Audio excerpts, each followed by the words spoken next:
وما منع الناس أن يؤمنوا إذ جاءهم الهدى إلا أن قالوا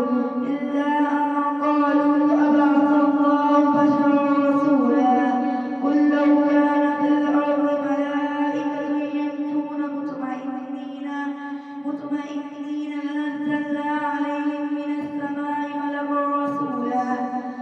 قل كفى بالله شهيدا بيني وبينكم إنه كان بعباده خبيرا بصيرا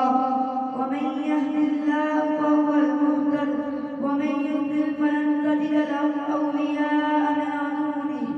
ونحشرهم يوم القيامة على وجوههم عميا وبكما وصما مأواهم جهنم كلما خبت زدناهم سعيرا ذلك جزاؤهم بأنهم كفروا بآياتنا وقالوا أئذا كنا عظاما ورفاتا أئنا لمبعوثون خلقا جديدا أولم يروا أن الله الذي خلق السماوات والأرض قادر على أن يخلق مثلهم وجعل لهم أجلا لا ريب فيه فأبى الظالمون إلا كفورا قل لو أنتم تملكون خزائن رحمة ربي إذا لأمسكتم خشية الإنفاق وكان الإنسان قتورا ولقد آتينا موسى 9 آيات بينات فاسأل بني إسرائيل إذ جاءهم فقال له فرعون إني لأظنك يا موسى مسحورا قال لقد علمت ما أنزل هؤلاء إلا رب السماوات والأرض بصائر وإني لأظنك يا فرعون مسحورا فأراد أن يستفزهم من الأرض فأغرقناه ومن معه جميعا وقلنا من بعده لبني إسرائيل اسكنوا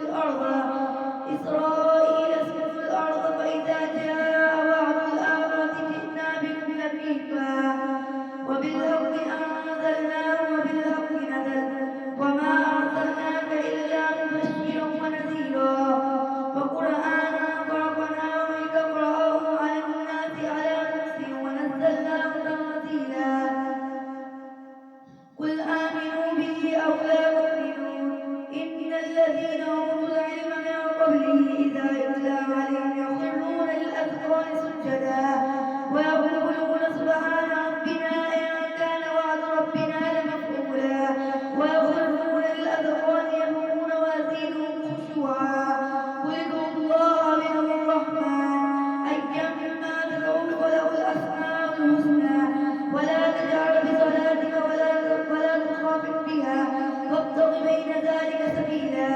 وقل الحمد لله الذي لم يتخذ ولدا ولم يكن له شريك في الملك ولم يكن له ولي من الذل وكبره تكبيرا بسم الله الرحمن